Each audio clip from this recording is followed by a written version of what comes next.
En nombre de Dios y la patria, se abre la sesión de la Comisión de Economía del Senado de la República.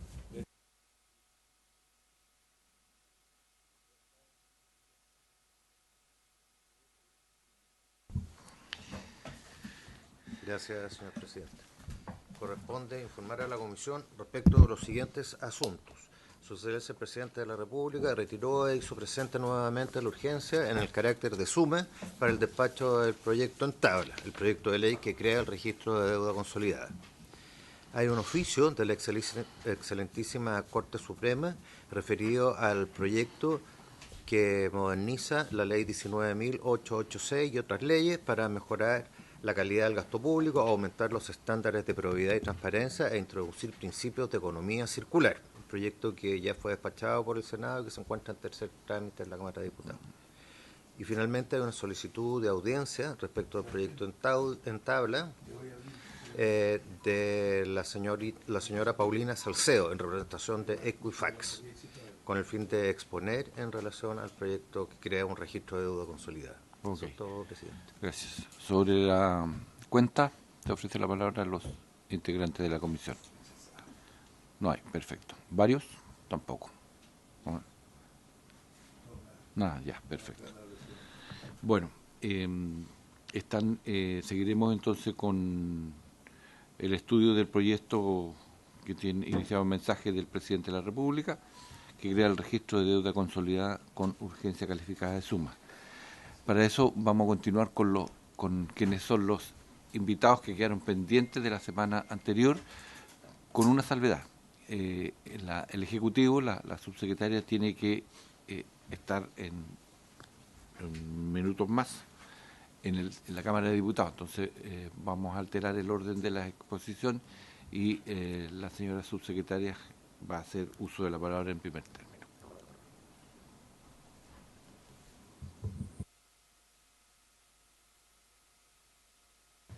Bueno, presidente, por su intermedio, muchas gracias. Saludo a los senadores presentes, al equipo de la comisión. El objetivo que nosotros teníamos era un poco responder a las consultas que surgieron de la sesión anterior a propósito de la exposición también de la invitada experta de la ley de datos personales. Entonces, teníamos unas láminas que agregamos a la presentación que hicimos la semana pasada, que no sé si las podemos ir proyectando, si no las voy viendo yo misma acá. Pero podemos pasar a la lámina.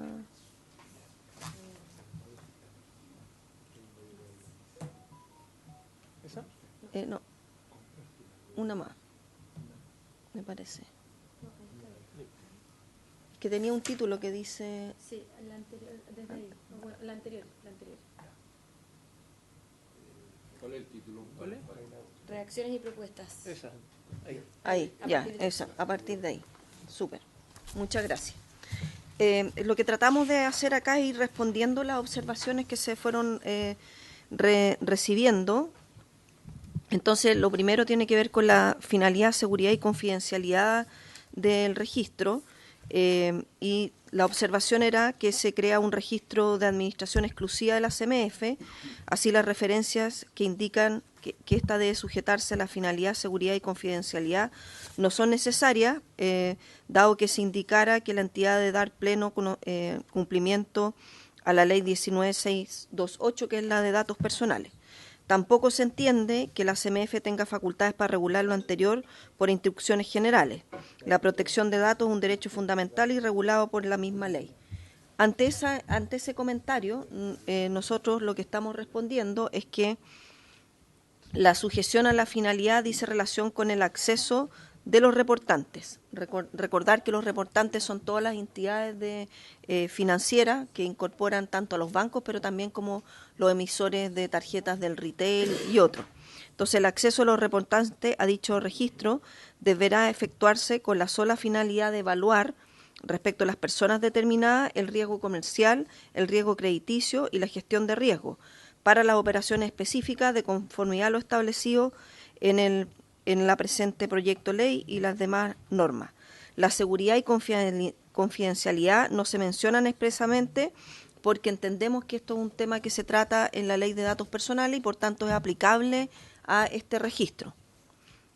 Sin perjuicio de lo anterior, el proyecto en revisión, como se está tramitando en paralelo a la ley que modifica los datos personales, en la ley actual no se contemplan todos los principios con los que contamos para el resguardo del registro que estamos tramitando, el de deuda consolidada, por lo que por lo pronto sugerimos hacer una revisión de consistencia conceptual, es decir, que lo que se diga en este proyecto de ley sea igual a lo que se está tramitando hoy día en datos personales, pero no referirlo al proyecto de datos personales porque cada uno ha ido avanzando en su tramitación y puede ser que este proyecto de deuda consolidada incluso termine su tramitación antes que en datos personales, que bueno, lleva harto años y no sabemos cuál va a terminar primero. Entonces, más bien lo que creemos que, más que referir al proyecto de datos personales, como ya no es ley todavía, se haga más bien una consistencia en la forma de redacción. Respecto a la duración del tratamiento de los datos por parte de la CMF, la observación fue que respecto al tiempo de almacenamiento, el uso de frases como podrá almacenar la información del registro utilizada durante el tiempo que lo estima necesario para el adecuado cumplimiento de sus funciones y atribuciones, lo que señala el comentario de la expositora de la semana anterior fue que debiese limitarse estrictamente esto último, en concordancia con el principio de limitación del tiempo de almacenamiento que rige la protección de datos importantes. Es importante señalar que esto es para efectos de los reportantes que acceden al registro. Ellos solo podrán exhibir revisar información y por tanto ver información de los últimos 5 años, que era parte de lo que habíamos discutido a propósito de la deuda, ¿no es cierto?, que está prescrita, que se salga al registro, y del resto de la información que es los últimos 5 años. Lo que es distinto dice relación con el uso que hace la CMF respecto al registro.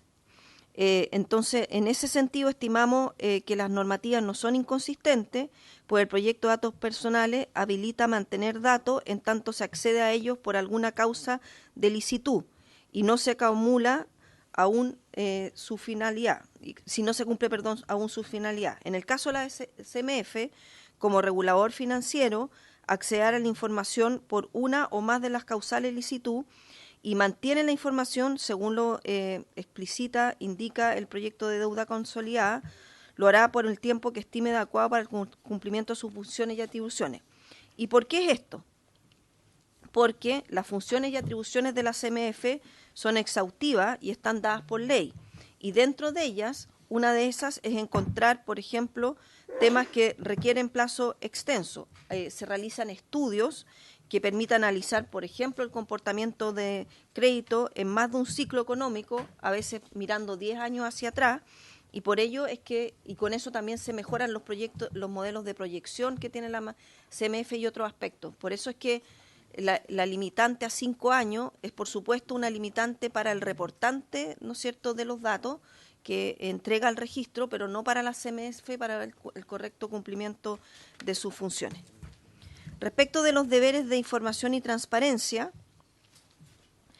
se había observado que como responsable del tratamiento la CMF deberá dar íntegro cumplimiento a los artículos 14 y 14 ter del proyecto de datos personales.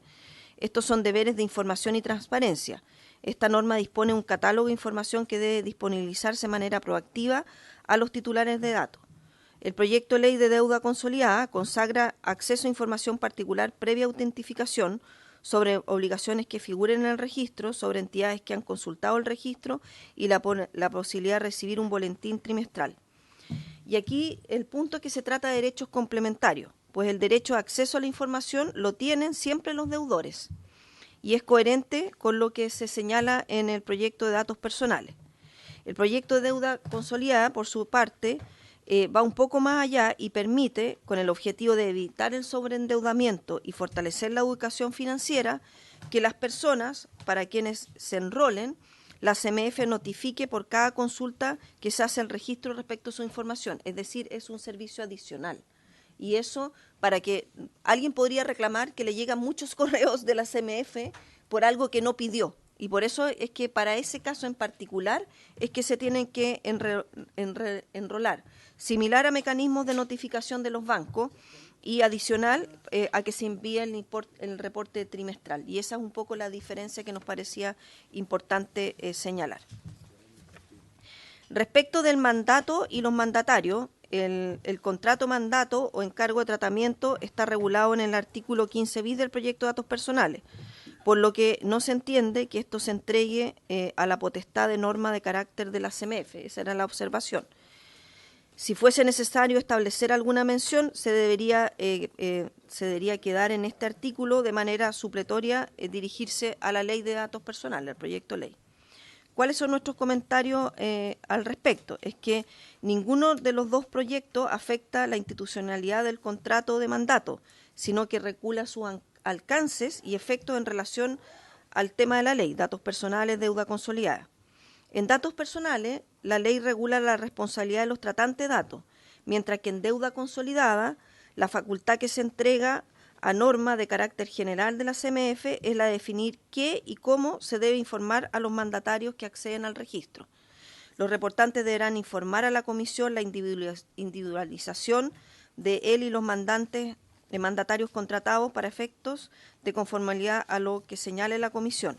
La CMF fiscaliza y sanciona a los reportantes y a los mandantes. La agencia, por su lado, podrá sancionar a todo tratante de datos, es decir, también a los mandatarios, no solo a los reportantes. Respecto de los derechos de acceso, rectificación y cancelación, hay un conjunto de observaciones que daban cuenta de que había poca claridad del rol de la CMF como responsable. El titular solo podría ejercer estos derechos ante la CMF si cuenta con antecedentes suficientes y pareciera ser que estos serían casos de excepción. El proyecto de datos personales dispone, si los datos personales del titular son tratados por diversos responsables, el titular puede ejercer derecho ante cualquiera de ellos. Hay plazos de actualización hasta el próximo periodo de actualización.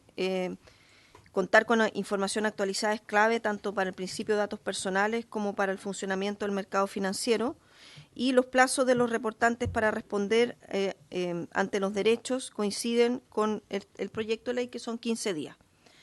Al respecto, la lógica de que se relacionan directamente los reportantes con la CMF en calidad de administrador del registro es ahorrarse los costos y el tiempo de intermediación. ¿Cuál es el punto aquí? Si los deudores se dirigen a la CMF, esta tendría, por ejemplo, si yo te dijera, mira, está mal reportado mi crédito con X institución financiera.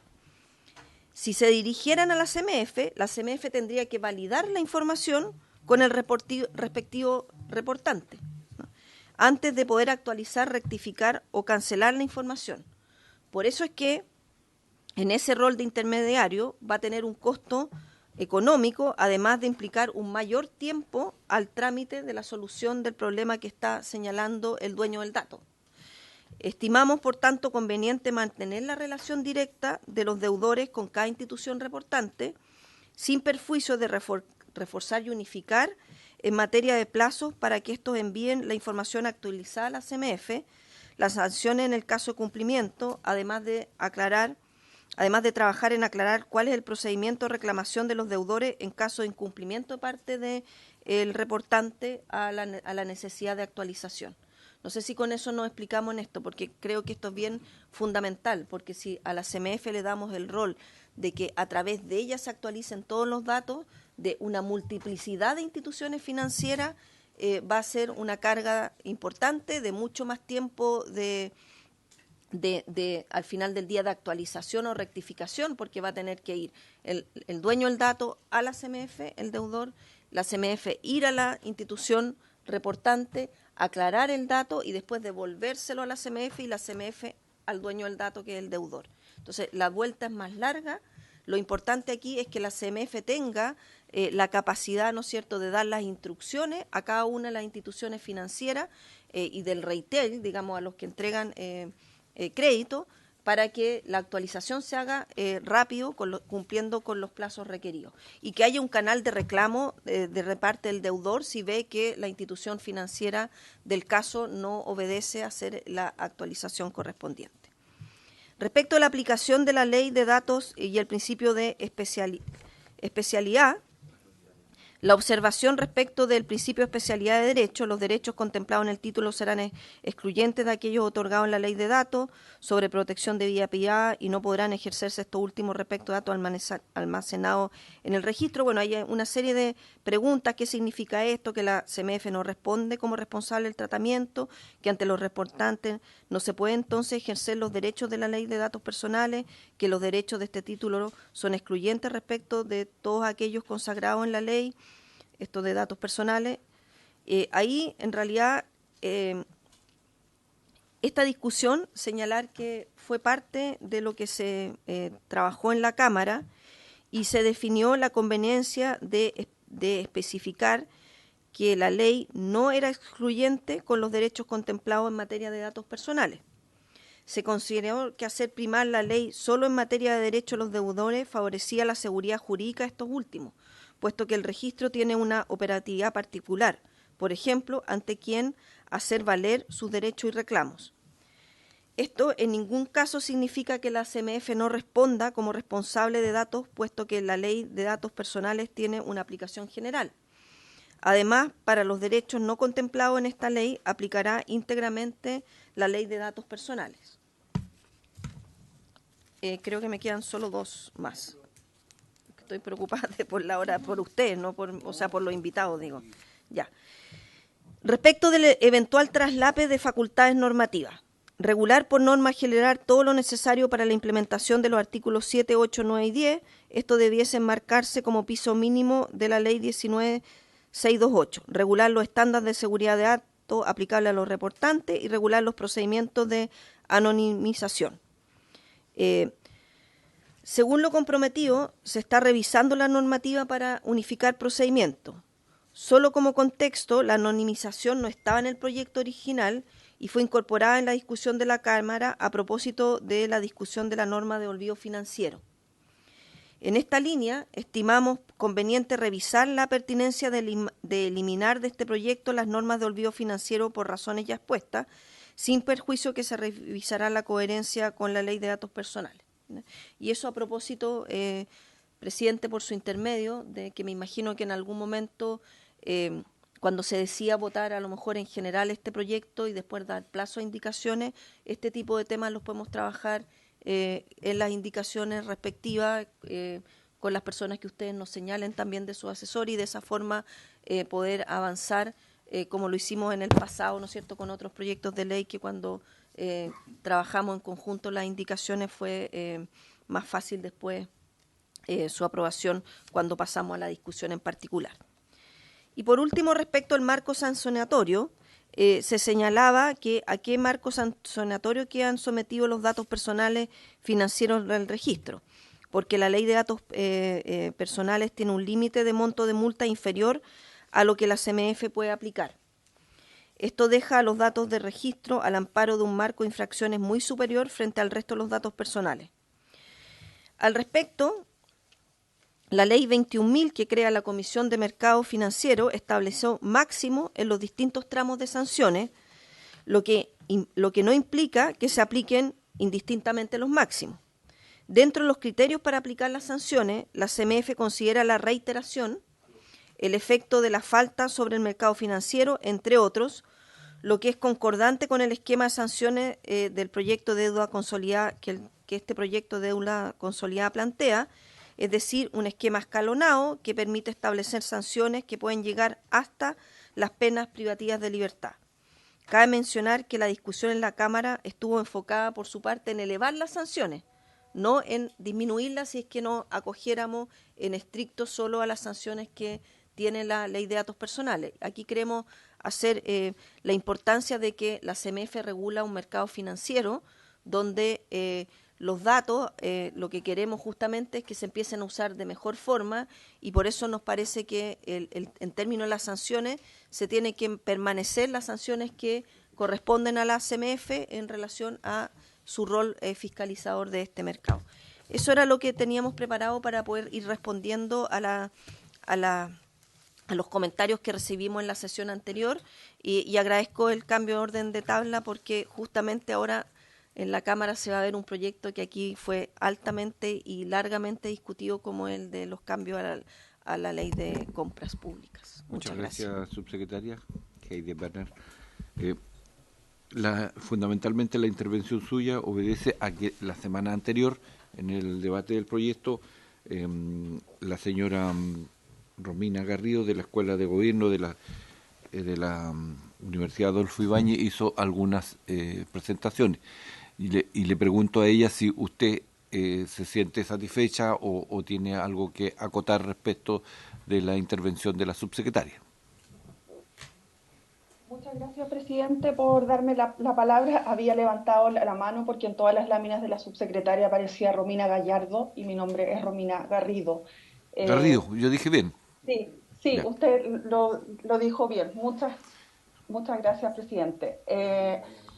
Sí, bueno, algunos comentarios respecto a cargas que pudiera tener CMF para validar información que señalaba la subsecretaria por el hecho de mantener que solamente los derechos ARCO se pueden ejercer ante los reportantes. Si la CMF tiene un rol de responsable del tratamiento, cuando entre en vigor la ley de datos personales, todos los responsables del tratamiento van a tener que validar la información y ver si acogen o no las solicitudes de los derechos ARCO. Entonces, esta carga regulatoria va a ser para todo aquel que trate datos personales, y la CMF va a mantener un registro oficial. Solamente comentar que ojalá se puedan unificar procedimientos y que tengamos coherencia regulatoria, que es lo más importante, porque vamos a tener una ley y una autoridad de datos personales partiendo en funciones, con una dispersión normativa que ha generado el atraso de poder contar con esta tipo de legislación y con facultades muy parecidas en otras entidades públicas. Gracias, señora Romina Garrido. De ahí voy a ceder la palabra. Solo decir que casi al término de la intervención de la señora subsecretaria, ella argumentó que en el tratamiento en particular del proyecto iba a haber la coherencia legislativa para que justamente se superara lo que usted está planteando respecto de la normativa, que no quedara dispersa y que fuera, por lo tanto, coherente y eso resolviera el problema que usted plantea. Que por lo tanto los legisladores vamos a tener que considerar como un punto principal a la hora de hacer las indicaciones o las votaciones respecto del proyecto, en lo particular. Eso, usted me había pedido la palabra. Así es, muchas gracias, señor presidente, por su intermedio. Como hay un par de puntos que levantó la subsecretaria que competen directamente a la CMF, creo que es oportuno que pueda dar algo más de granularidad a las opiniones de la subsecretaria, con la cual me permite, porque no lo mencioné solo para el registro de la sesión. Entonces, sí. Usted es el señor Kevin Cowan, director general de Regulación Prudencial.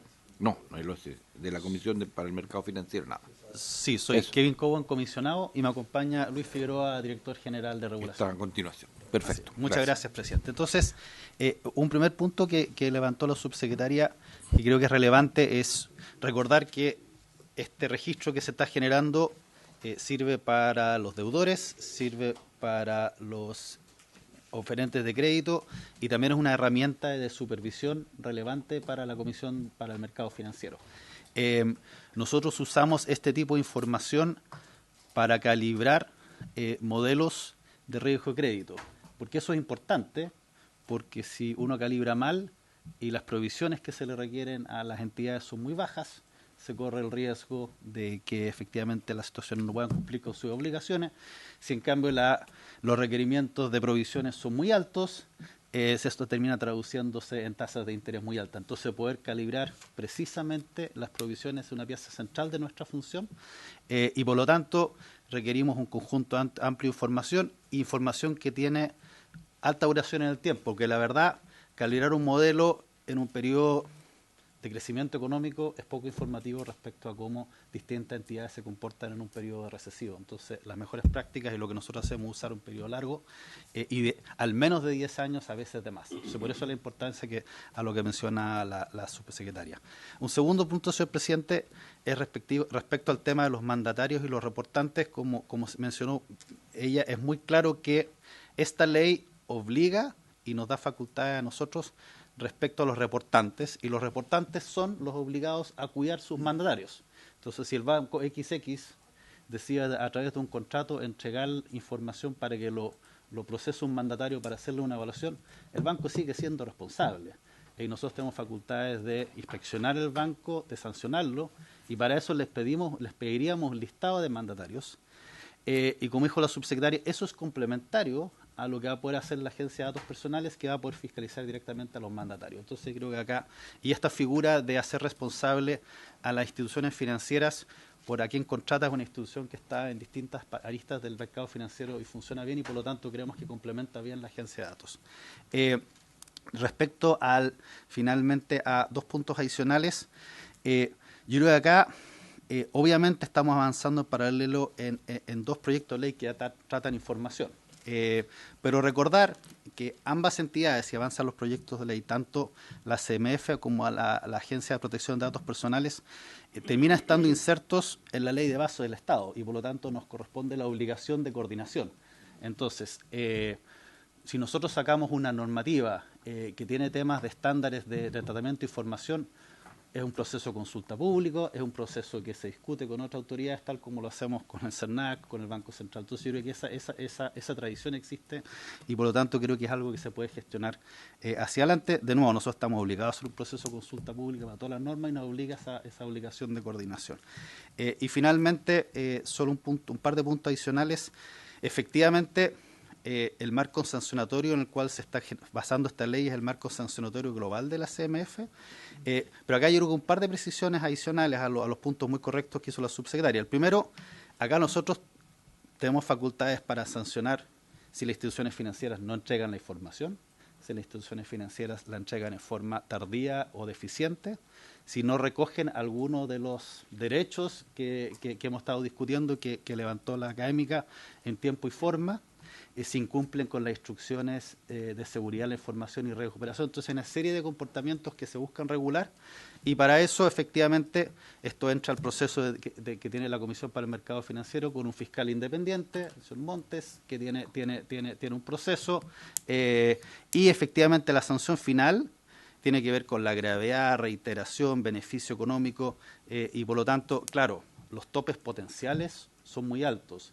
Son topes que tienen que ver con el rol de la CMF en el mercado de valores, pero obviamente acá lo que termina primando es un criterio de razonabilidad y proporcionalidad, y entonces creo que aquí el sistema funciona porque efectivamente en esos recuerdos. Eso, señor presidente, para complementar lo que planteó la subsecretaria. Gracias.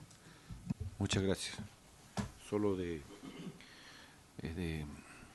lenguaje, yo no sé si dentro de esos criterios últimos que usted menciona, la entrega de información parcial, como este derecho público, y si no está establecido tal cual, después es inaplicable las medidas. Porque usted mencionó todas las que, y no escuché entrega de información parcial que puede darse. Entonces después en una discusión jurídica no estamos, y podría argumentarse que como no está bien entregada la información, sí, aunque haya sido parcial. Fue una omisión, porque está en la ley, y se da la información completa. Así que el señor presidente está incorporado.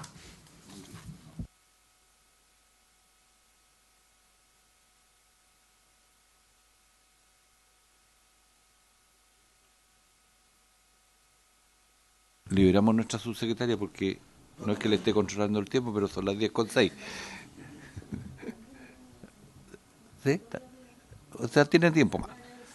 Ya, perfecto. Entonces continuamos con el tratamiento del proyecto, y para esta oportunidad va a hacer uso del tiempo en la intervención el Servicio Nacional del Consumidor, CERNAC, el director, señor Andrés Herrera, y está también el coordinador de datos personales, el señor Gonzalo Vergara.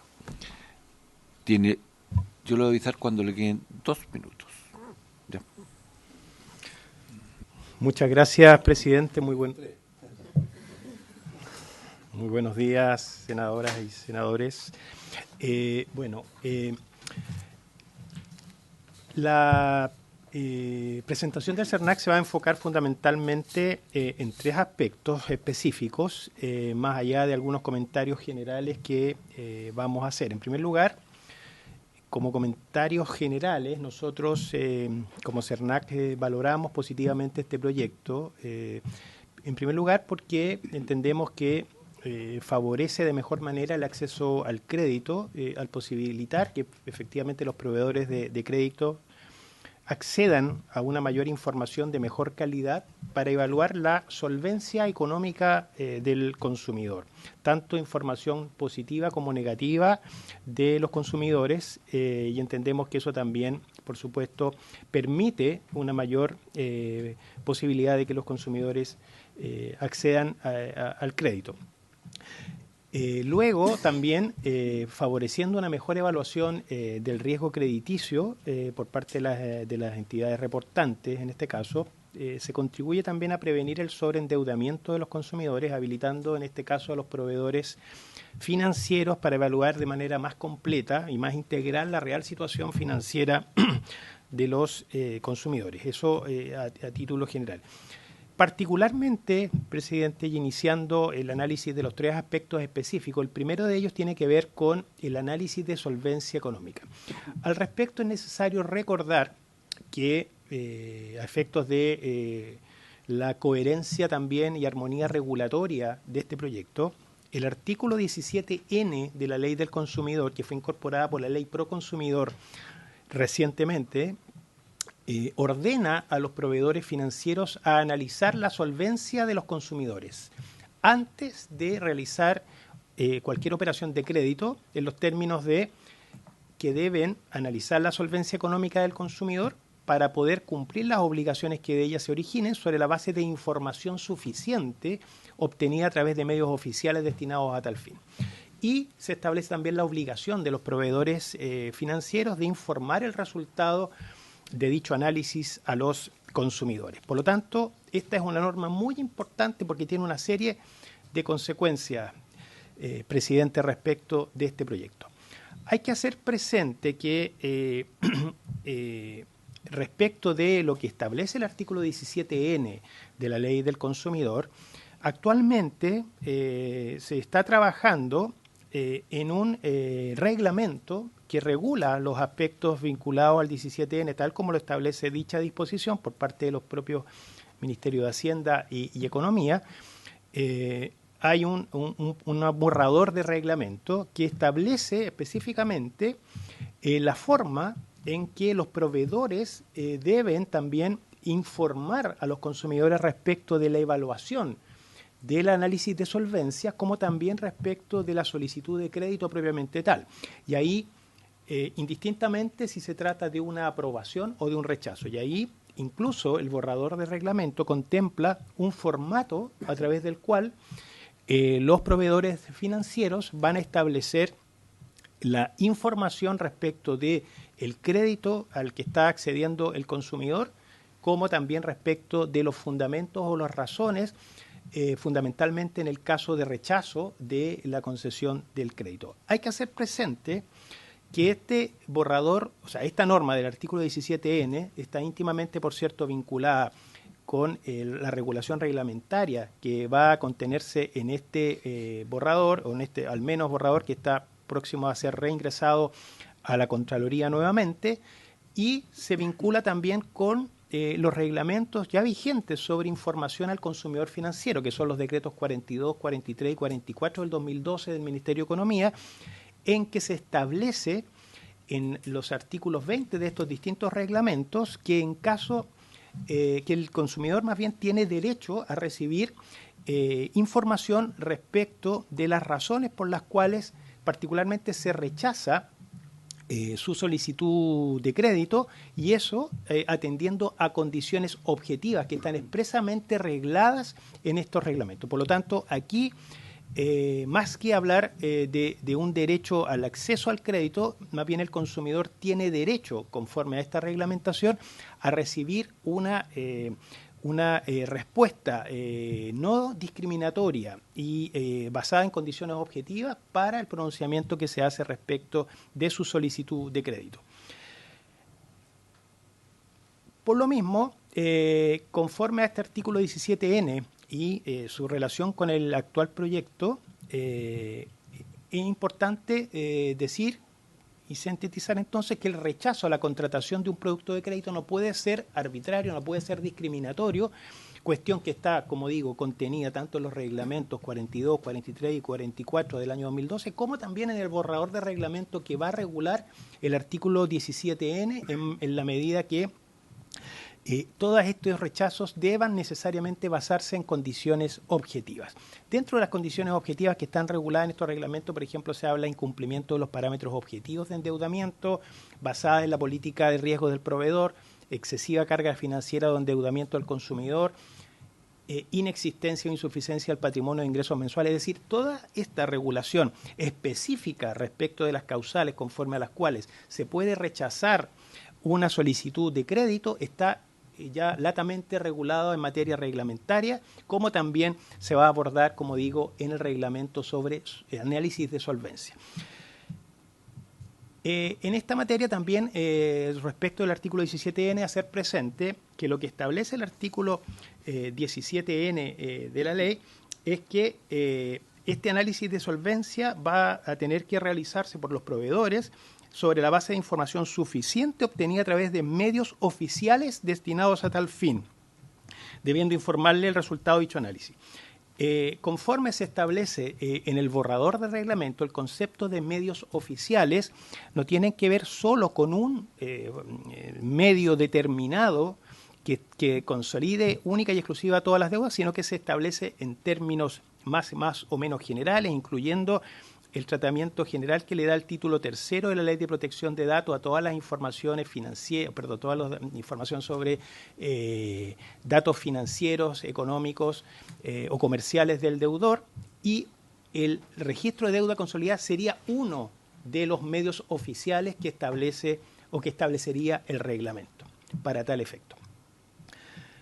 Ahora bien, respecto del segundo tema general que como CERNAC queremos plantear, tiene que ver con valorar dos aspectos que son muy importantes. Uno, que está establecido a propósito del artículo 16, ahí se cita el 17, pero en realidad el 16 de la ley, en cuanto que las competencias que se atribuyen a la CMF son sin perjuicio y por lo tanto mantienen subsistentes las demás atribuciones de otros órganos del Estado, particularmente el CERNAC, para el ejercicio de las acciones de protección del interés colectivo conforme a la Ley de Protección al Consumidor, y por lo tanto entendemos que esto brinda una protección de carácter integral a los consumidores financieros al poder permitir que los dos órganos, tanto la CMF como el CERNAC, desplieguen sus facultades, sus potestades para hacer valer las responsabilidades infraccionales como también civiles de los proveedores infractores respecto de el tratamiento de la información de la que da cuenta este registro.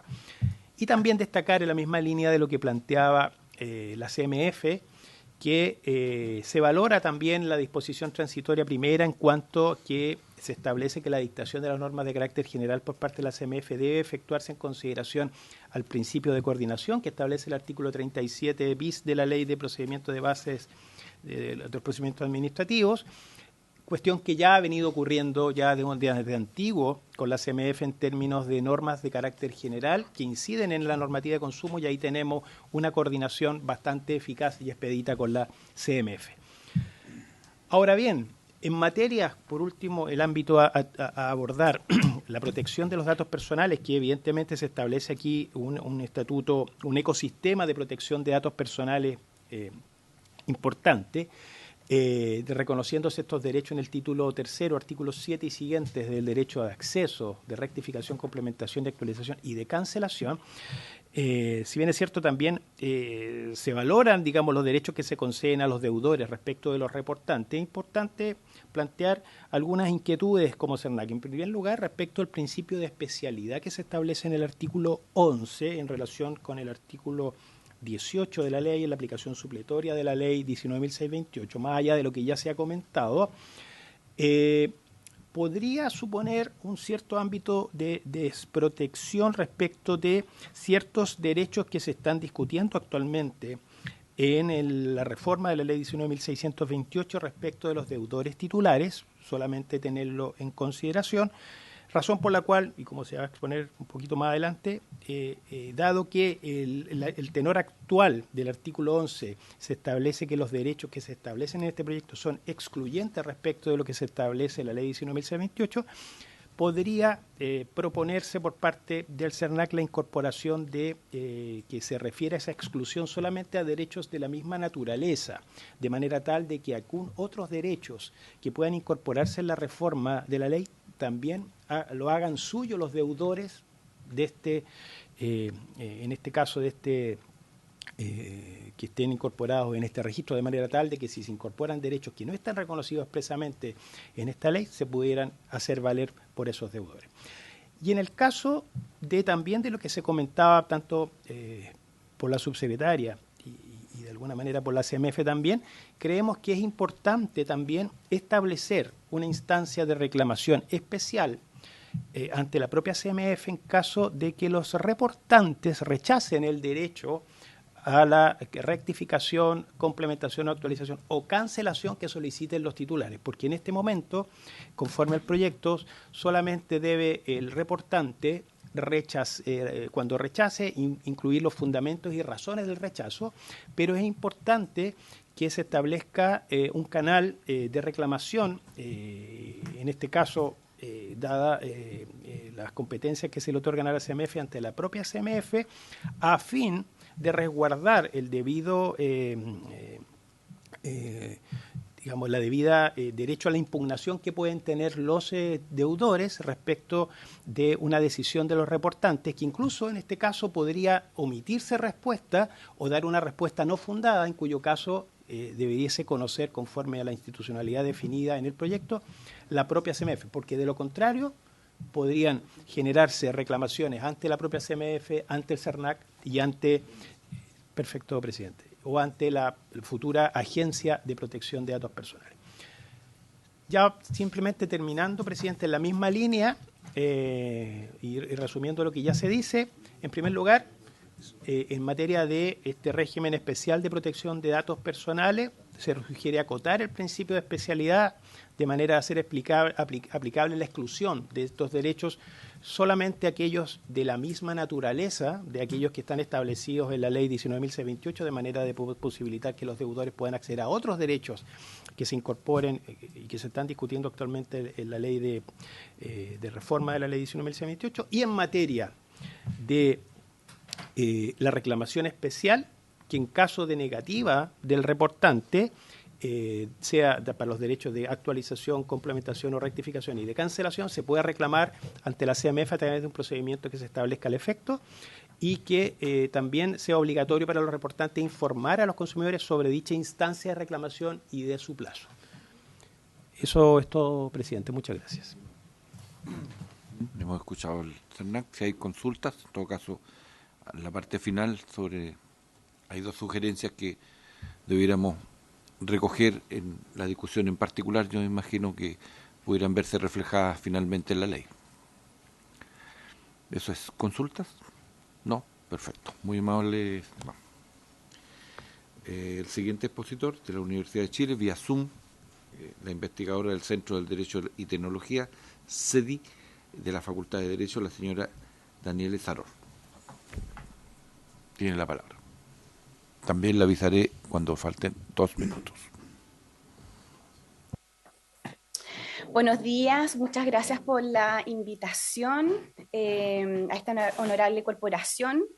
La verdad es que he tenido la oportunidad de escuchar las presentaciones de los invitados que me han precedido, y la verdad es que no pretendo reiterar los aspectos que ya se han mencionado, porque la verdad es que comparto la mayoría de las preocupaciones que se han vertido ya en las presentaciones anteriores.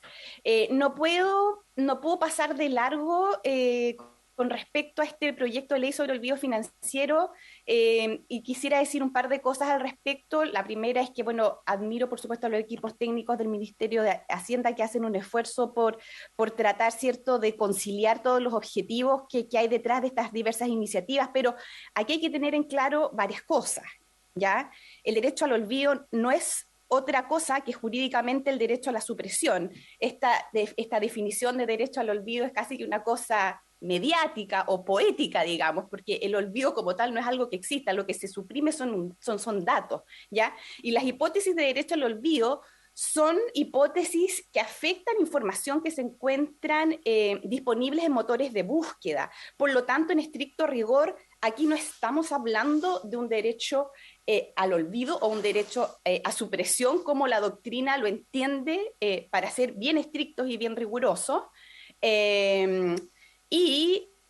Básicamente lo que hay aquí son apagones de información. En la última década hemos tenido como 3 proyectos de esta naturaleza que, como también mencionaba el senador Osandón en la sesión anterior en que se vio este proyecto, esto no necesariamente es un beneficio para el deudor o para la persona que va en busca de un crédito, y tampoco beneficia a la institución que va a ofrecer créditos, ¿ya? Entonces, son esta clase de proyectos que yo esperaría que desaparecieran una vez que se aprueben ciertas reformas como las que este proyecto de ley busca cierto, establecer. Otro problema que tiene este proyecto es que tiene un sujeto obligado que es increíblemente amplio, cuestión que por supuesto está mucho mejor definida en el proyecto de ley de deuda consolidada. Y una cuestión que también aquí es sumamente importante que los senadores de esta comisión tengan siempre presente, es que proyectos de esta naturaleza lo que hacen es confundir los efectos de un contrato con la información que emana de la ejecución de ese contrato, ¿ya? Entonces, la información que emana del cumplimiento de estos contratos en el mercado financiero es tremendamente relevante. Y cuando nosotros hablamos de olvido o de apagón de información, básicamente lo que estamos haciendo es limitar los efectos para un mercado completo, de manera que estos proyectos de ley yo siempre invitaría a mirarlos con mucha desconfianza justamente por el efecto que producen, ¿ya? No quería partir esta intervención sin referirme a este proyecto de ley porque con mucha sinceridad yo creo que hay que decir estas cosas y dejarlas plasmadas en este tipo de discusiones legislativas, ¿ya?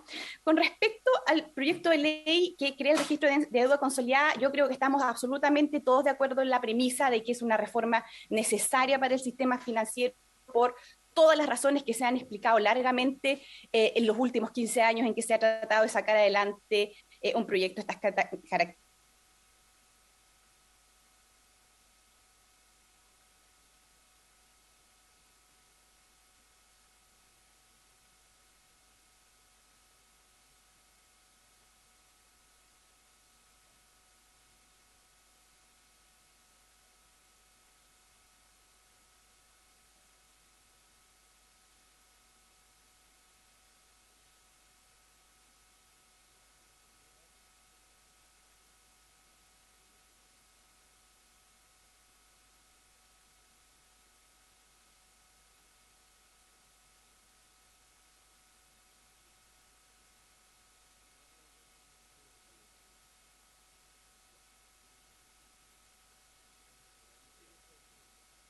Está muteado usted. Me desconecté, ¿cierto? Sí, fue evidente. Ya, pero síganos. Te ha repuesto el tiempo. Entonces, que algunos de los problemas que aparecen a primera vista en este proyecto tienen que ver con la exclusión de reportar de algunos organismos. Uno puede entender que el Banco Central se excluye. En general, los organismos que tienen algún tipo de autonomía constitucional tienden a sugerir este tipo de exclusión, pero yo llevo muchos años trabajando en cuestiones asociadas a gobierno digital y transformación digital del Estado. Y una cuestión básica de esa conversación tiene que ver justamente con la integración de la información de diversos organismos públicos. Cuando nosotros analizamos modelos como el de Estonia o como el de Nueva Zelanda, donde está, ¿cierto?, el sistema de datos o el de Estonia, básicamente lo que hay ahí son organismos que están integrándose con la información que administran. Entonces, me llama la atención que un proyecto de estas características, en medio de la conversación que tenemos en el Estado, parta por excluir organismos públicos. Esa sería una cuestión que yo llamaría a revisar y a explicar de mucha mejor manera. No me voy a referir a la exclusividad de los derechos del artículo 11 porque ya muchos de los invitados me han precedido y han entregado valiosos puntos de vista al respecto. Solo quiero decir ahí que la protección de datos personales es un derecho fundamental desde el año 2018 y la norma constitucional señala que este derecho fundamental se debe implementar a través de la ley, ¿ya? Y aquí hay que tener presente que el legislador puede establecer leyes especiales, como sería este caso de esta ley que crea este registro de deuda consolidada. Pero lo que no puede hacer el legislador es hacer decaer la protección, o sea, hacer decaer el estándar de protección, lo que aparentemente ocurriría con la norma del artículo 11. Y quizás el problema más grave que yo veo y en el que me voy a detener quizás con más cuidado en esta presentación tiene que ver con esta confusión que hay entre la regulación de la actividad financiera, que no cabe ninguna duda que la autoridad es la Comisión para el Mercado Financiero, pero la regulación del tratamiento de la información que esa le va a competir a otra autoridad, que es la Agencia de Protección de Datos Personales. Permítanme contarles brevemente una historia. Yo era funcionaria pública el año 2009, cuando Chile se encontraba en su proceso de ingreso a la OECD. Desde el año 2009 que estamos tratando de reformar la Ley de Protección de Datos Personales. En esa época también se estaba tramitando paralelamente una ley que creaba el registro de deuda consolidada. Y parece un déjà vu porque las razones que se vierten hoy día en esta discusión son las mismas del año 2009, que es que como probablemente el proyecto de deuda consolidada salga primero, no se puede esperar al de protección de datos. Bueno, hasta la fecha van igual en términos de velocidad y yo esgrimiría aquí los mismos argumentos que en ese momento esgrimimos a propósito de la espera. La Ley de Protección de Datos Personales es la ley marco, es la ley que establece las reglas para todas las otras definiciones de tratamientos especiales, ¿ya? Entonces aquí yo no apretaría el acelerador por ganar esta carrera, básicamente porque es necesario tener claridad acerca de lo que dice el marco general para luego crear estos sistemas o regímenes de tratamientos especiales. ¿Por qué creo que esto es importante?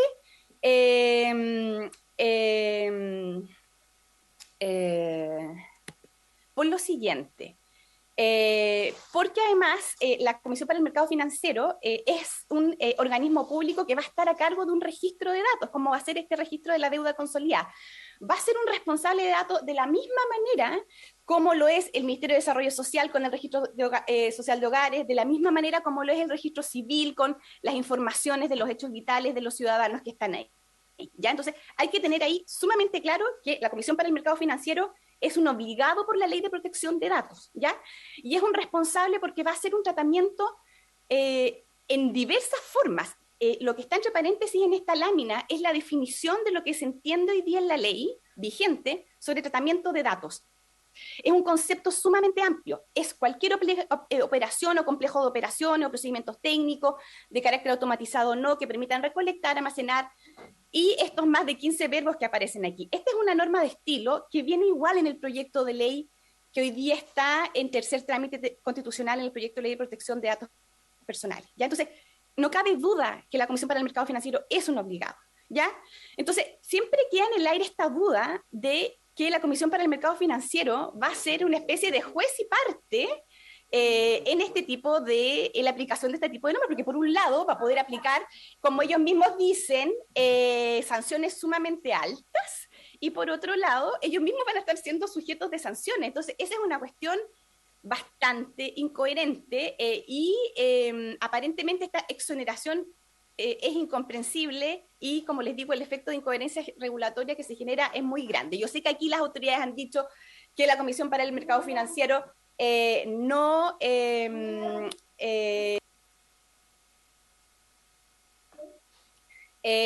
yo sé que la Comisión para el Mercado Financiero ha dicho aquí que ellos sí van a ser responsables y todo, pero no se entienden que sean juez y parte frente a esta actuación. Y esto es un problema grave por la razón que les voy a explicar ahora. En Chile, los expertos, la literatura, lleva hace muchos años estudiando, investigando estos problemas de protección de datos personales, ¿ya?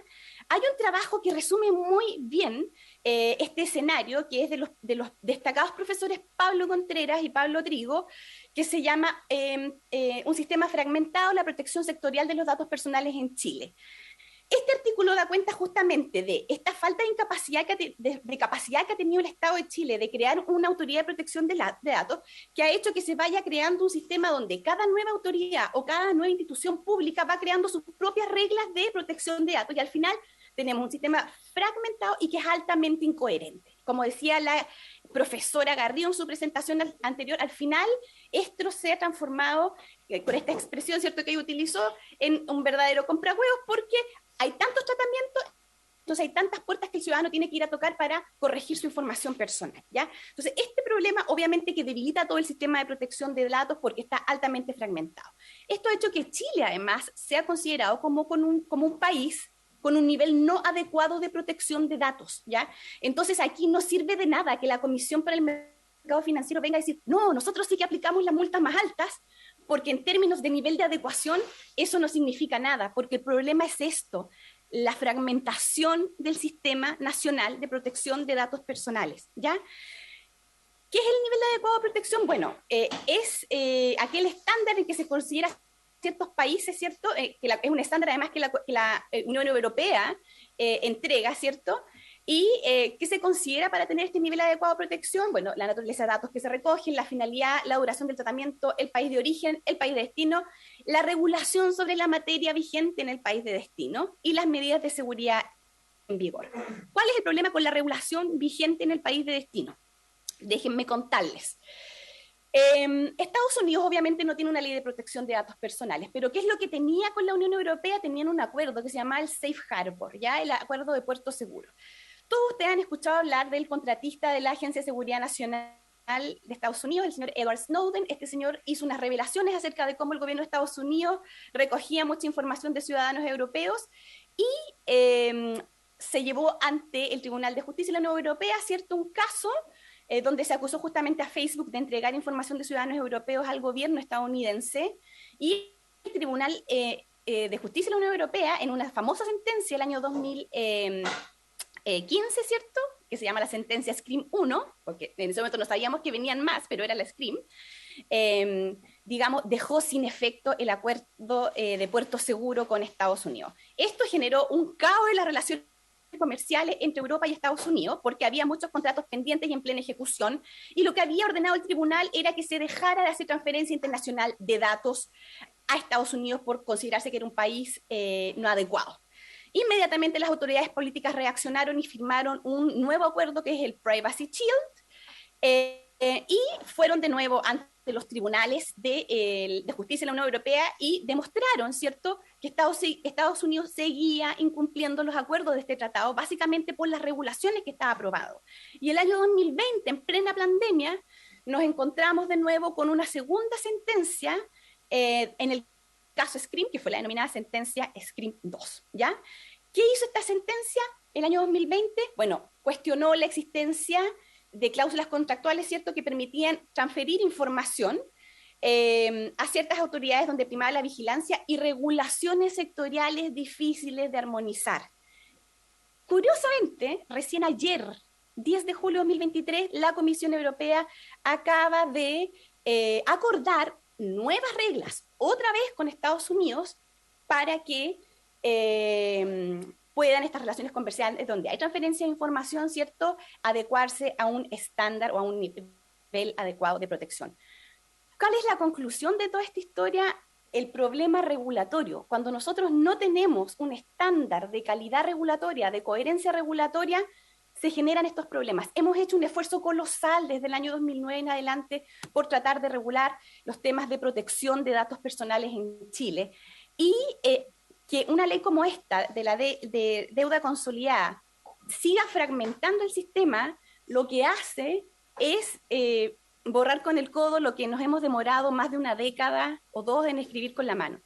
Quiero dejar esta columna que salió en el Diario Financiero hace como 3 años, justamente cuando salió la sentencia SCRIM 2 de otro destacado colega, donde él justamente dice las 3 lecciones para Chile del fallo SCRIM 2.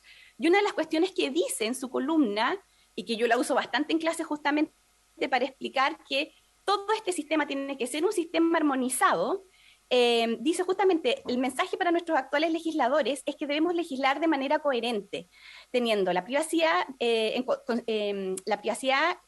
consideración en las discusiones de otras leyes, como seguridad nacional, inteligencia, delitos informáticos, telecomunicaciones. Bueno, él no lo dice, pero podría ser perfectamente esta de registro de deuda consolidada. Entonces, parece obvio, pero a veces se piensa que una reforma a nuestra ley de datos personales sería suficiente en sí misma para crear un ecosistema y cultura de la protección de datos.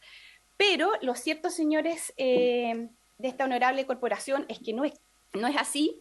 En poco tiempo he querido como abordar los principales aspectos que a mí me preocupan justamente de esta regulación. Como dije al principio, no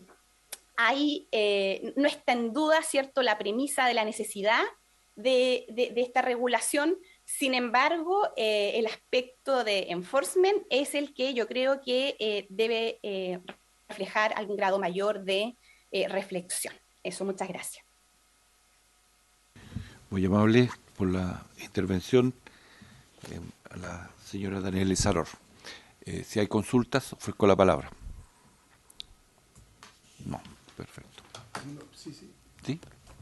Senador Sandón tiene la palabra. Por su intermedio, preguntarle, presidente, cuando dice excluir organizaciones públicas de dar información, concretamente, ¿cuáles podrían ser las que están excluidas? ¿Escuchó, señora Daniela? Porque en el fondo, claro, el Banco Central es una cosa distinta, pero ¿cuál es? Y lo otro que, escuchando algo, leí por ahí que habían personas... ¿Cómo escuchó y leyó? ¿Me escucha? ¿Cómo se llama? Daniel Saror. Sí, Daniel. sí, la escucho. Daniel. ¿Me escucha, Daniel? Sí. Ya. Sí. Ya, gracias. Primero, cuando habló de organizaciones públicas excluidas de dar información, entendí que el Banco Central, por razones obvias, no, pero ¿cuáles serían las otras que usted cree que no corresponde que estén excluidas si están todas? Y lo otro, una cosa que es un tema distinto, pero ya que planteó varias críticas y dudas importantes a este proyecto.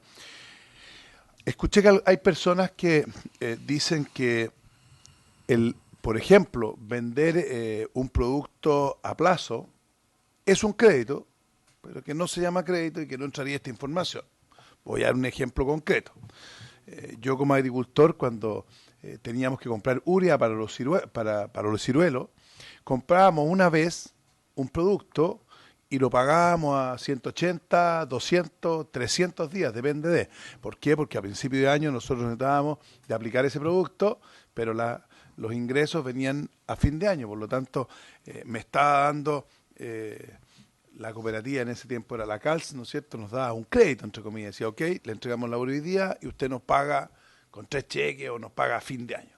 Bueno, ahí hay un crédito que puede ser inmenso en muchos rubros, ferretería, material de construcción, etcétera. Y esos son créditos, es mucha plata, pero eso no estarían contemplados en esta base de datos, eso no es un crédito. O sea, el hecho de que yo compre porque a ver, mucho se habla del pago a 30 días, ¿no es cierto? Y ese es un tema que además tiene algo muy comunicacional. Pero puedo yo pedir, véndame a tal fecha. Y no me van a cobrar interés, sino que me van a decir, mire, el precio de la urea al contado vale 1.000 pesos y si usted me lo paga después de 3 meses, a los 90, no sé cuántos días, vale 1.500 pesos. Entonces, eso también es una información porque una persona podría endeudarse hasta el cogote con factura y después no aparece en ningún lado. Más bien sobre endeudarse va a ser más. No, lo que pasa es que yo soy del campo. Usted, yo sé que es marino, endeudarse hasta el pescado, dicen los de Talcahuano. Gracias. La señora Daniele, le ofrezco la palabra porque... Sí. Efectivamente, gracias, señor presidente. Efectivamente, uno de los organismos que aparecía excluido era la INDAP, creo. Y son cuestiones que uno no entiende que, o sea, en este tipo de regulaciones, como bien señaló usted, uno podría entender, cada vez entiendo menos yo sí, para ser honesta, que algunos organismos con autonomía constitucional se excluyan explícitamente de estas reglas, pero los organismos que pertenecen al Estado no tiene mucho sentido que partan excluyéndose.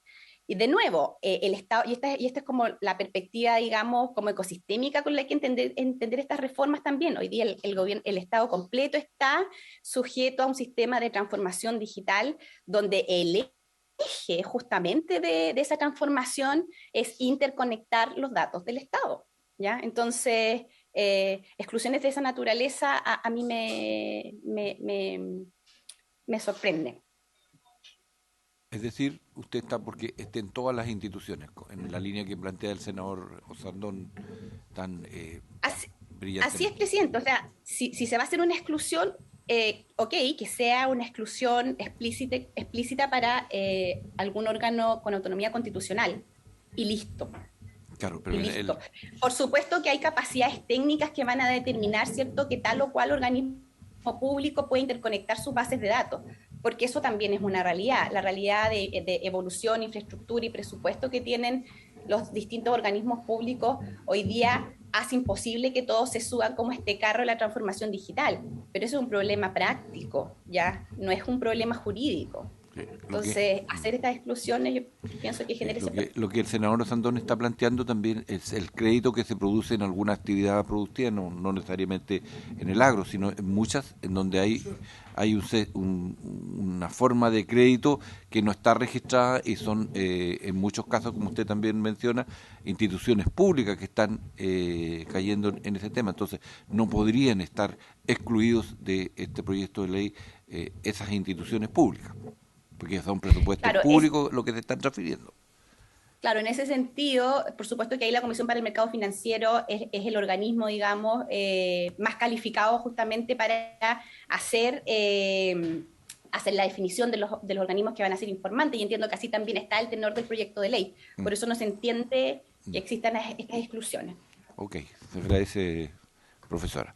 Usted... Sí, puedo aprovechar de hacer dos aclaraciones que quiero que puedan ayudar a aclarar la duda del senador Osandón. A ver, el primero, senador, respecto a cuáles son las obligaciones que se estarían incluyendo en el registro de deudores. En primer lugar, están todas las que contempla obviamente la ley 18.000 de operaciones de crédito, y después la ley dice, y otras obligaciones de dinero que indica, así como otras obligaciones de operaciones de carácter financiero de conformidad a lo que pueda establecer la comisión mediante norma de carácter general. Entonces, la ley permite ampliar el registro de operaciones a otras que no sean las específicamente definidas en la ley, y creo que en realidad la flexibilidad apunta justamente, como usted menciona, que cómo se configura la operación de crédito es bien variable, y por lo tanto el criterio es, en la medida que se vuelva relevante, en la medida que hayan distintos deudores afectados, ahí están las facultades para incluirlo a través de una norma de carácter general. Entonces algunas operaciones sí quedarían dentro, si es que efectivamente... ¿Cómo se hace en la práctica? Se establece una norma que dice esto se entenderá por obligación crediticia tal y tal operación, y por lo tanto las entidades que en este caso en forma masiva otorgan esos créditos tienen que reportar al registro. Y más si son instituciones públicas las que están transfiriendo. Y respecto a las instituciones públicas, yo creo que efectivamente, hay, como dice la académica, hay matices. Yo creo que efectivamente la figura del Banco Central, que por su naturaleza no presta a nadie excepto a instituciones financieras, y en particular solamente presta a bancos, no hace sentido incorporarlo en este registro. La Corfo, en términos generales, también solo opera con entidades financieras, a pesar de que hay una línea específica de operaciones de primer piso, si se pueden hacer a través del BID, pero que se ocupa muy poco. Pero eventualmente otras agencias que sí otorgan créditos directos, haría sentido quizás evaluar incorporarlos, señor presidente. Sí, lo que pasa es que yo encuentro súper peligroso lo que se ocupe muy poco, porque puede ocuparse mucho. O sea, yo creo que hay ciertas líneas que no deben estar excluidas, aunque sea un crédito o no.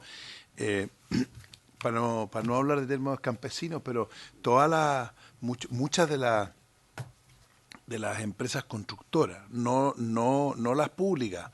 O sea, cuando tú construyes algo, lo tienes que hacer con presupuesto propio, si eres un municipio, por ejemplo. Pero las constructoras medianas y chicas funcionan solo con crédito, entre comillas, de la ferretería y ahí hay una cantidad de plata inmensa. Entonces se desvirtúa un poco el sistema porque tengo entendido que se está buscando aquí evitar la información, o sea, que la información sea que no sea fidedigna. Y lo otro, yo no conocía bien el sistema, pero los bancos usan instituciones que se llaman buró de crédito. Instituciones que a mi juicio, por algo los bancos pagan, tienen información y lo que hacen es un análisis de riesgo, etcétera, etcétera, externo al banco, y que eso es súper productivo para el banco en el sentido de que pueden ser más eficientes para decirte, mira, este sujeto de deuda no, este paga o no paga, etcétera. Entonces, una de las cosas que vimos el otro día era el tema de la información negativa o de la problemática cuando, por ejemplo, que lo dijo mi líder Durana, a una persona que tiene una tremenda bicicleta, pero logra salir y tiene todo pagado y tiene un problema al final después de 15 años y lo van a reventar porque tiene un problema. Entonces, ¿cómo hacer que esta información sea a largo plazo, mucho más transparente, que también dé una capacidad de pago y de cumplimiento? Porque hay gente que tiene y no paga.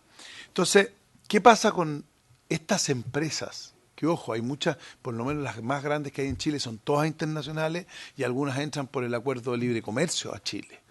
¿Ya? O sea, hay un compromiso internacional. Yo tengo entendido que aquí mueren porque no tienen acceso a esta información.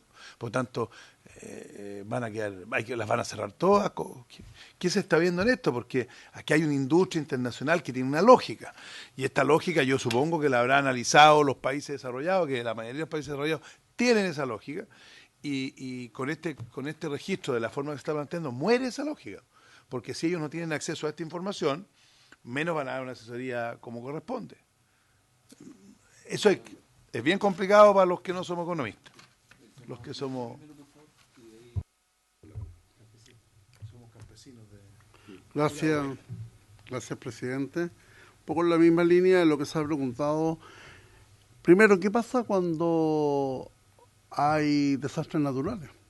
Y el caso que ha sucedido en este último mes en la zona centro-sur del país, muchos de los beneficios y ayudas que entrega la CNR o que entrega INDAP al mundo de la agricultura cuando hay terremotos son vía crédito.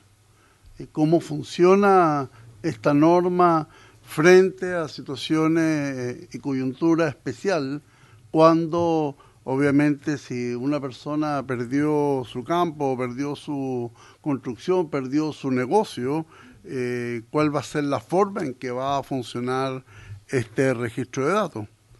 Lo segundo, en relación a la información positiva, a mí me parece bien si es que la información positiva de verdad es una ayuda para un cliente, ya sea, como lo mencionó el senador Sandón, o cuando una persona ha pagado excelentemente toda su vida y el día de mañana es discriminado porque tiene mayor edad. Entonces, ¿cuál sería el objeto de la información positiva? Porque también corremos el riesgo de que el día de mañana un banco determine que esta persona prepaga. Y como prepaga no me sirve, porque no va con los objetivos del negocio. Entonces, me genera ciertas dudas. Con respecto a los resguardos de solvencia, la Comisión para el Mercado Financiero, y lo dice en su presentación, obviamente que las provisiones y los requerimientos de capital son componentes centrales de la regulación financiera, es decir, una institución financiera va provisionando capital en la medida de cómo va el comportamiento de la mora. Entonces, si hay una deuda castigada y el día de mañana queremos eliminar los registros de esa deuda castigada, ¿se eliminan las provisiones? Es decir, ¿se liberan las provisiones? Porque obviamente sería injusto que por un lado se beneficia a un mundo importante y por otro lado, obviamente, que la institución financiera quedó cargando de por vida porque ya ni siquiera va a haber un incentivo para cancelar esta deuda castigada. Y en relación a lo que también presenta, parece que nos llegó el mismo dato, estimado senador Sandón. Claro, los burós de crédito son estas instituciones que se encargan de ofrecer servicios de informe cuando no existe tanta documentación o hay chilenos que no tienen tanto acceso al registro. Y desde el proyecto de ley lo denomina suficiencia del registro, pero esta suficiencia del registro amenaza con monopolizar la actividad de evaluación de estos riesgos de crédito y excluye a otras entidades, y en este caso excluye a los burós a los que finalmente se desarrollan o actúan activamente como buró de crédito. Entonces, me queda poco claro que exista, que este proyecto establezca condiciones de discriminatoria. Por ejemplo, por un lado, acceso libre al registro a las entidades reportantes, quienes van a poder acceder libre, gratuitamente, y otras entidades solamente lo pueden hacer vía mandato. Es decir, a mí me gustaría saber cómo vamos a trabajar con el Ejecutivo, tratando de que estos puntos los podamos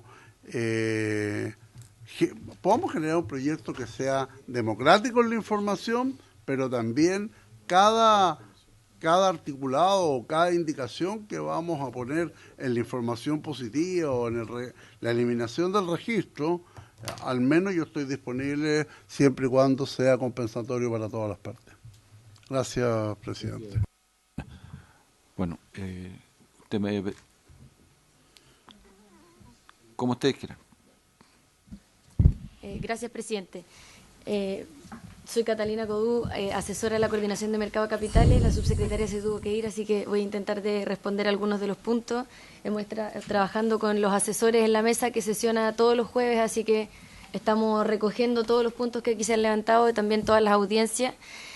Voy a intentar de hacer un barrido por todos los temas que se han levantado. En primer lugar, pedirle disculpas a Romina por el error en el apellido. Sobre la presentación de Daniel, para partir, digamos, creo que es importante mencionar que este registro es un avance en cuanto a la cantidad de información y cantidad de entidades que van a reportar. Si bien estamos disponibles para revisar, por ejemplo, lo que ella menciona como el caso de INDAP o Corfo, sí hay un avance sustantivo en cuanto al porcentaje de información que vamos a tener visible. Lo segundo es que, bueno, ya avanzamos un poquito en la discusión antes, pero dentro de las problemáticas que ella levanta es la exclusividad de los derechos, que creo que desde CERNAC el director... Un segundo, sí, porque, mira, tengo que después plantearle un punto a la comisión, entonces les pido la autorización para extender los 10 minutos máximo. Puede ser que sean 5 y quedamos. ¿Ya? Por favor. No, 5. 5. Gracias. 5 minutos. Lo voy a hacer rapidísimo. Bueno, respecto de la exclusividad de los derechos, si bien ya adelantamos un poco, Daniel lo mencionó en su presentación, pero nosotros recogemos una de las sugerencias que hacía el director de CERNAC en cuanto a que se puede precisar, digamos, que por un tema de seguridad jurídica la exclusividad de los derechos van a primar solamente en aquellas materias en que no tengan un alcance en la otra normativa, de manera que vayamos resguardando solamente aquellos puntos en que por regla de especificidad o de especialidad conviene más, digamos, limitarlo al proyecto de deuda consolidada.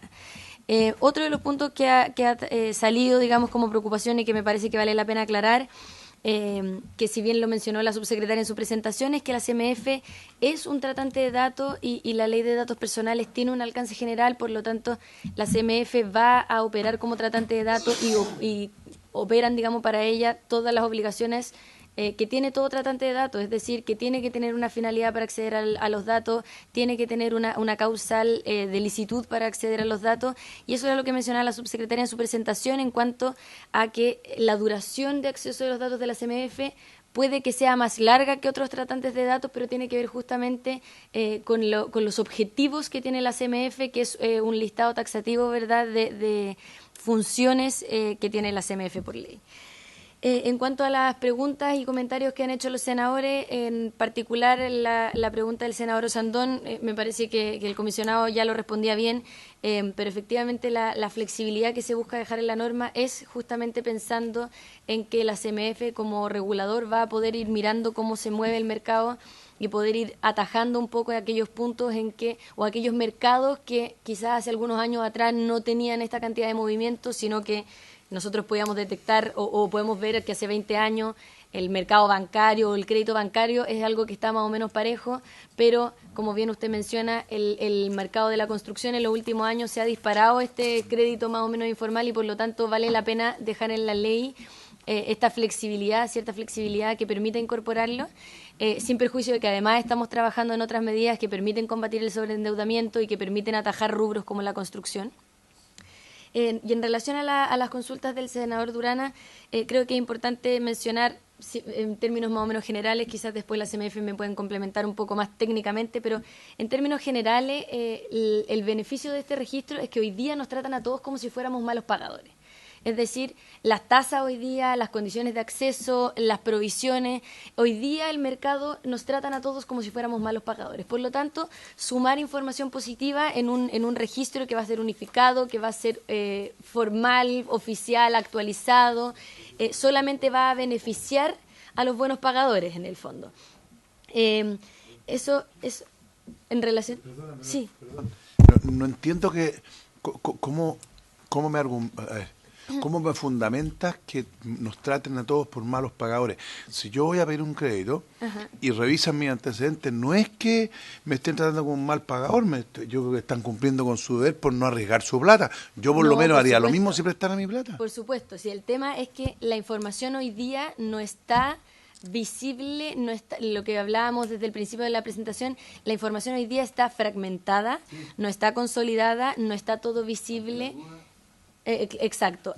Ante la duda o ante la información que no queda visible, nos tenemos que poner en un supuesto de mayor resguardo, ¿verdad? Y eso es lo que hacen las instituciones financieras, que va a poder beneficiar, digamos, una vez que tengamos más información a la vista y que esa información esté actualizada y unificada en un registro que, además de cierta garantía, que el registro va a dar cierta garantía que hoy no dan los buros de crédito privados, por ejemplo, porque esa información no necesariamente está actualizada y, de hecho, es una de las grandes problemáticas de los buros privados hoy, la dificultad que tienen los deudores para actualizar su información. Esa ventaja tiene este registro administrado públicamente, por lo tanto, va a beneficiar a los buenos pagadores. Respecto de la información positiva y el prepago, efectivamente el registro tiene algunos mecanismos para proteger eso. Lo primero es que se accede al registro con una finalidad, y no solamente con una finalidad, sino que se consulta por operaciones específicas. Por lo tanto, yo como institución financiera no estoy monitoreando el registro todo el tiempo para hacer un registro paralelo de aquellos que prepagan de manera que yo los excluyo porque no me convienen como cliente, sino que voy a consultar solamente para operaciones específicas el registro. Lo segundo es, como bien mencionaban en CERNAC, hay una obligación de hacer un análisis de solvencia y también de justificar cuando yo rechazo el crédito, que también son distintas medidas de protección. Y lo tercero es que la duración de la información que exhibe el registro es de solo 5 años. Por lo tanto, si yo en un momento, por ejemplo, de exceso de liquidez prepagué una deuda, no significa que, así como no me condena por ejemplo, mi mora en algún momento de dificultad financiera en que no pagué, tampoco tiene por qué condenarme un momento en que en exceso de liquidez decidí prepagar una deuda. Y eso también asegura este marco relativamente acotado de información que exhibe el registro. Sobre las provisiones creo que puede explicar mejor la CMF, y lo último lo que quería referirme es que en la Cámara harto se discutió sobre la exclusividad o complementariedad de este registro con los buros privados de crédito. De hecho, si le soy bien transparente, en la Cámara tuvieron hartas intenciones de prohibir los buros privados de crédito. Y nosotros le explicábamos que, claro, que ahí podríamos tener un problema por prohibir otras actividades económicas en el caso de los buros de crédito, pero además porque los buros de crédito prestan servicios que un servicio público como el Registro Unificado de Deuda jamás van a prestar. Por ejemplo, el scoring.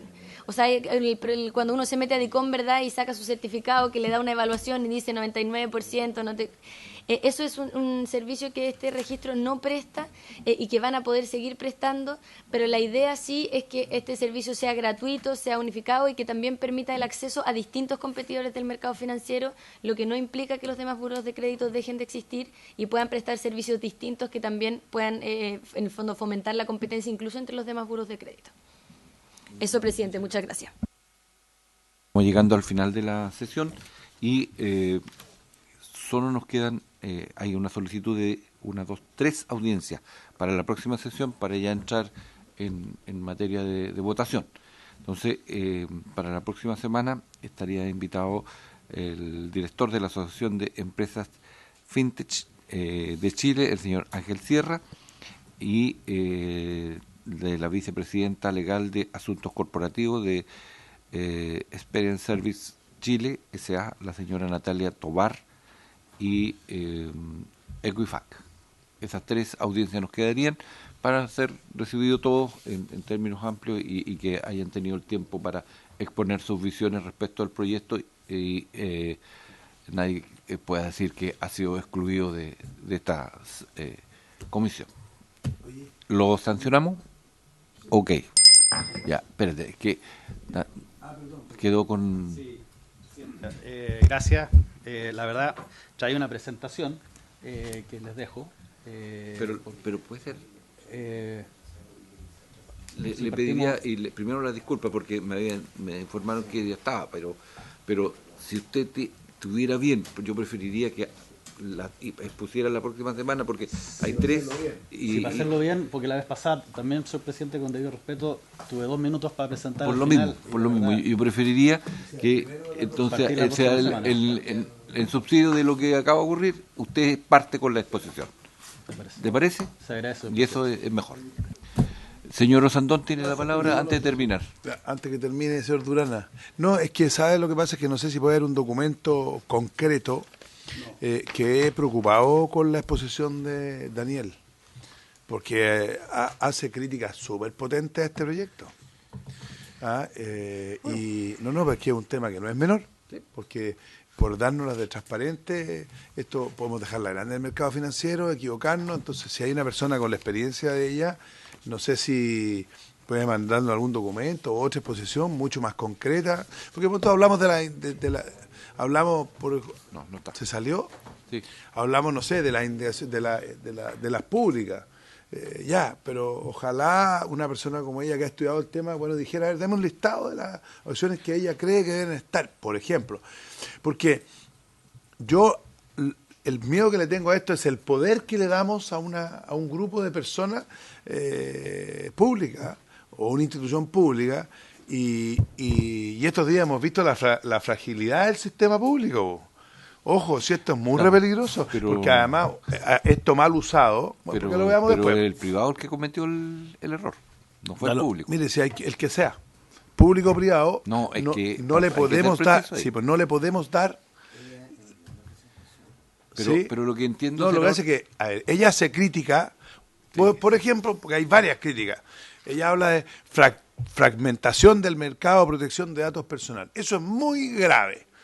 Pero me gustaría que explicara eso. A ver, pero pidámosle en lo concreto, disculpe la interrupción, senador, que para ser preciso, es respecto de su intervención que precise sobre la fragmentación, sobre todo lo que ella planteó. Que de las críticas, hablar con ella por las críticas, porque hay cosas que son súper potentes. Por favor. Porque, ojo, mira, enviarle el oficio, querido? Sí, por último le llaman por teléfono. Sí, en el fondo, ¿qué es lo que nosotros queremos? Es profundizar en sus críticas si tienen arreglo o no tienen arreglo. Porque si vemos que este proyecto fragmenta el mercado de protección de datos personales en Chile, yo no estoy dispuesto porque nos vamos a meter. Fíjense que si nosotros nos equivocamos en esto, al final el verdadero daño se lo hacemos a la clase media. Si los grandes todos tienen herramientas para solucionar el problema, todos. Mira, si cuando uno tiene plata para comprar huevos, hace saltar al que vende los huevos. Yo no sé si pasa eso en Talcahuano, pero en la metropolitana eso pasa. No a la gallina. Y ese tema se arregla, porque cuando tú tienes que vender, yo tengo que comprar, por último llegaremos a un acuerdo, hay muchas fórmulas. Pero el que vive hoy día, hay una gran mayoría de este país que vive esta pequeña bicicleta de muchas cosas, esto es súper peligroso equivocarse, aunque no le guste a usted, señor. No, sí me encanta, pero el problema está en que le pedimos y acordamos que la profesora nos va a entregar su visión respecto de los puntos que ella mencionó tangencialmente para que haya una mayor precisión y un mayor conocimiento de su postura y que enriquezca el debate. Habiéndose cumplido para lo que fue convocada esta comisión, esta se llama.